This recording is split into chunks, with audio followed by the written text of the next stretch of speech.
తప్పు చేస్తే తన మన అనే భేదం లేకుండా చట్ట ప్రకారం కఠిన చర్యలు తీసుకుంటామని తమ కూటమి ప్రధాన నినాదం అదేనని రాజమహేంద్రవరం సిటీ ఎమ్మెల్యే ఆదిరెడ్డి శ్రీనివాస్ హెచ్చరించారు.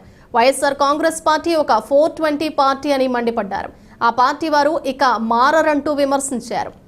స్థానిక ఆర్ఎండ్బి బాంబే గృహాల వద్ద జరిగిన మీడియా సమావేశంలో ఆయన మాట్లాడుతూ పబ్లిసిటీ పిచ్చితో మాజీ ఎంపీ మార్గాని భరత్రాం నోరు జారుతున్నాడని, నగరానికి ఎంతో చేశానంటూ ప్రచారం చేసుకున్న అతడిని ఇటీవల జరిగిన సార్వత్రిక ఎన్నికల్లో ప్రజలు ఎందుకు తిరస్కరించారో ఆత్మ విమర్శ చేసుకోవాలని సూచించారు. భరత్రాం ప్రచార రథాన్ని వాళ్లే కాల్చుకుని తమపై నిందలు వేయటం సరికాదన్నారు.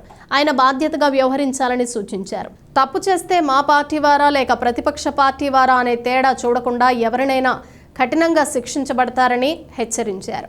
తమలో నీతి ఉంది కాబట్టే మోరంపూడి ఫ్లైఓవర్ సంఘటనలో తప్పును సరిదిద్దుకున్నామన్నారు.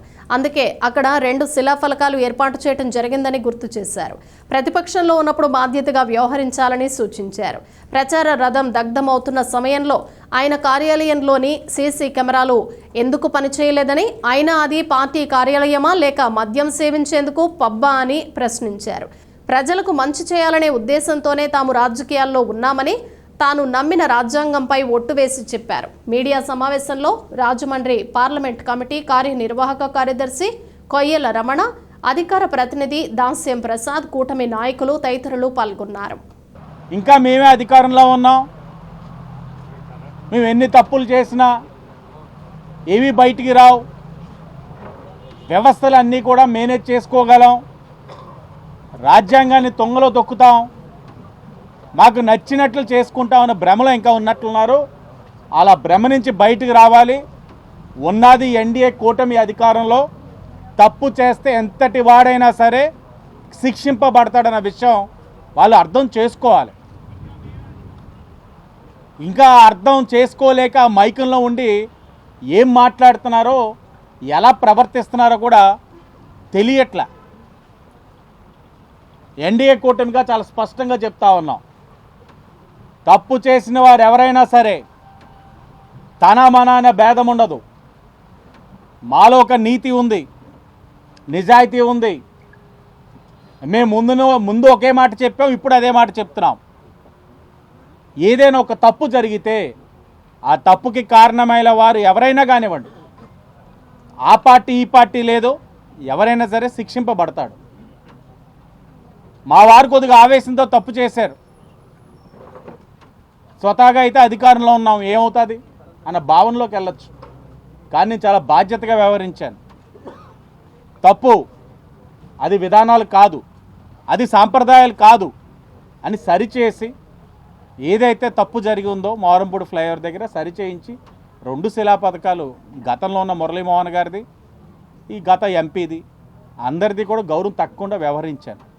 ఇది మా చిత్తశుద్ధి. పోలీసు వారితోటి ఇష్టానుసారంగా అన్నీ చేయించేశాం, వారు ఎలా చేసేశారు అలా చేసేశారని మాట్లాడుతూ ఉన్నారు. నోరు అదుపులో ఉంచుకోండి. ఈరోజు అధికారంలో ఉంది ఎన్డీఏ కూటమి. తప్పు చేసిన వారు ఏ పార్టీ వారినైనా సరే మేము శిక్షిస్తాం. అలాగని తప్పు చేసి దాన్ని తప్పించుకోవడానికి ఇలాగ పోలీస్ వ్యవస్థలు కానీ ఇంకెవరినైనా సరే నోటికి వచ్చినట్లు మాట్లాడితే మాత్రం కఠినమైన చర్యలు ఉంటాయని హెచ్చరిస్తూ ఉన్నాం. ఇప్పటికీ చెప్తా ఉన్నాం, నీ పద్ధతి నీదే. నువ్వు రాజకీయంగా ఏ లబ్ధి పొందుతావో పొందుకో. నేను దేవుళ్ళుగా భావించే ప్రజలకి విజ్ఞప్తి చేస్తూ ఉన్నాను, వీరు చేసిన రాజకీయాలని చూడండి, వీళ్ళు చేసిన నష్టాలని చూడండి. రాజమండ్రి సిటీలో ఇప్పటికైనా తిరస్కరించారు, కానీ ఇంకా ఆడుతున్నారు. మీరు అసలు వైసీపీ పార్టీ ఎలాంటి ఆలోచనతో ఉన్నదన్నది తెలియజేయాలి. ఏదైతే మాట ఇచ్చున్నాం ఎన్నికల ముందు, ఆ మాటకి కట్టుబడే ఉంటాం. తప్పకుండా ప్రతి అంశాన్ని నెరవేర్చుకుంటూ వస్తాం. నెల కూడా అవ్వలేదు మా ప్రమాణ స్వీకారాలు అయ్యి. ఏంటంటే ప్రజాక్షేత్రంలో ఉండడం వల్ల మీతో మాట్లాడుతున్నాం కాబట్టి, మీడియా వారు ఏది అడిగినా సమాధానం చెప్తున్నాం కాబట్టి ఇలా ఉంది. కానీ పరిస్థితి ఆ వైసీపీ పార్టీ మాదిరిగా అయితే జగన్ గారు విన్నాం కదా ప్రెస్ మీట్లో, 2వ క్వశ్చన్ అడుగుతుంటే ఆయన పేపర్ వెళ్ళాలని అనుకొని వెళ్ళిపోయారు. మేము చెప్తాం, ఎందుకంటే చెప్పే దమ్ముంది కాబట్టి ప్రతిదీ సమాధానం చెప్తాం, చేస్తాం. రైతు బజార్లు అన్నీ పరిశీలిస్తామన్నా, ఒక్కొక్కటిగా వెళ్తా ఉన్నాం. ఒక్కొక్కటిగా ఈ మంగళవారం ఘాట్లన్నీ కలెక్టర్ గారు, గౌరవ ఎంపీ గారు అందరూ సర్వే చేస్తున్నాం పుష్కరాలను దృష్టిలో పెట్టుకొని. అలా ఒక్కొక్కటిగా అన్నీ చేసుకుంటూ వెళ్తాం.